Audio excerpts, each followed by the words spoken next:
Hai teman-teman semua, perkenalkan, nama aku Ismail Imadudin, aku dari D3 Akuntansi PKN STAN 2015. Pada kesempatan kali ini, aku akan sedikit memberikan ilmu yang telah saya dapat pada mata kuliah Akuntansi Keuangan Menengah 2, terutama pada bab pensiun. Mari kita lihat. Nah, sebenarnya apa sih pension plan itu? Pension plan adalah perencanaan dana yang dibuat oleh pemberi kerja untuk membayar pegawai yang sudah pensiun atas jasa yang telah mereka lakukan selama mereka bekerja.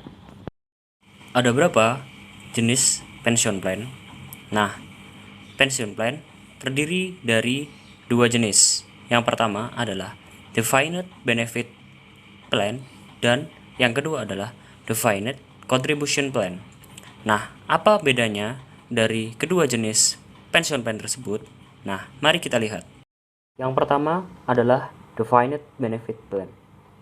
Defined benefit plan mempunyai ciri-ciri, yaitu jumlah pembayaran manfaat pensiun ditetapkan di awal periode. Lalu, pembayaran kontribusi untuk membiayai pensiun ini dapat berubah-ubah setiap periode. Dan yang ketiga adalah resiko dari defined benefit plan ini ditanggung sepenuhnya oleh pemberi kerja. Selanjutnya adalah defined contribution plan.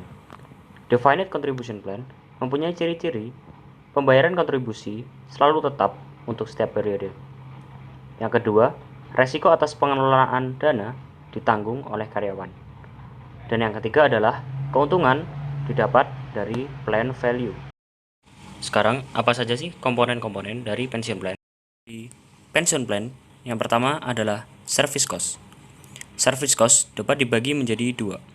Yang pertama adalah current service cost, yaitu perubahan fair value dari DBO atau Defined Benefit Obligation atas jasa karyawan di masa sekarang. Yang kedua adalah past service cost. Past service cost adalah perubahan present value dari DBO untuk periode sebelumnya yang bisa disebabkan oleh perubahan rencana atau pengurangan. Komponen dari pension plan yang kedua adalah net interest. Nah, rumusnya adalah defined benefit obligation dikali discount rate, di mana hal ini disebut sebagai interest expense dikurangi dengan plan aset dikali dengan discount rate atau interest revenue. Nah, mengapa memakai discount rate? Karena discount rate adalah nilai yang digunakan sebagai dasar untuk menghitung bunga yang terjadi dalam kewajiban pensiun. Selanjutnya adalah komponen yang ketiga, yaitu remeasurement atau perhitungan kembali. Remeasurement ini terbagi menjadi dua, yaitu gain or loss on DBO dan gain or loss on plan asset. Gain or loss on DBO terbagi menjadi dua, yaitu liability gain atau penurunan nilai DBO dan liability loss atau kenaikan nilai DBO. Gain or loss on plan asset terbagi menjadi dua, yaitu asset gain jika aktual return lebih besar dan asset loss jika aktual returnnya lebih kecil. Belajar menggunakan kertas kerja pensiun atau pensiun worksheet. Sekarang kita akan memasukkan data-data yang telah kita dapat di awal ke dalam pensiun worksheet. Di sini yang perlu kita perhatikan adalah perhitungan dari interest expense dan interest revenue, di mana discount rate tadi sebesar 10% dikalikan dengan defined benefit obligations sebesar 100.000 atau saldo awalnya untuk menghasilkan interest expense. Lalu interest revenue kita dapatkan dari perkalian antara discount rate dengan plan asset yang kita dapatkan hasilnya sama sebesar 10.000. Lalu untuk contribution dan benefit tinggal kita masukkan ke dalam kolom yang sudah ditetapkan.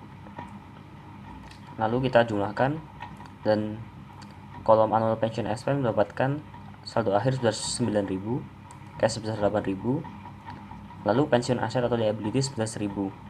Ini adalah pengurangan atau selisih dari annual pension expense dan cash. Lalu kita juga jumlah kolom defined benefit obligation, lalu kita mendapatkan angka 112.000, dan kita jumlahkan juga kolom plan asset yang saldo akhirnya kita dapatkan sebesar 111.000. Dan jika kita selisihkan akan mendapatkan angka 1000 juga. Lalu kita akan menjurnal. Jurnalnya adalah pension expense di debit sebesar 9.000, lalu di kredit cash sebesar 8.000, dan pension asset atau liability sebesar 1.000.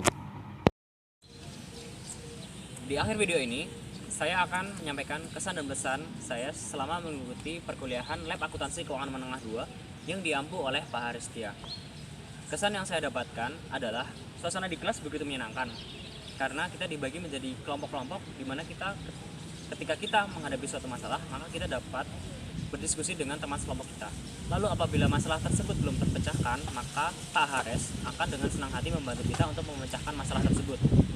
Lalu pesan saya untuk Pak Haris adalah tetaplah semangat untuk mengajar dimanapun Bapak berada, dan teruslah kejar mimpi-mimpi Bapak yang telah Bapak impikan sejak kecil. Sekian video ini saya buat, semoga bermanfaat. Wassalamualaikum warahmatullahi wabarakatuh. Bye.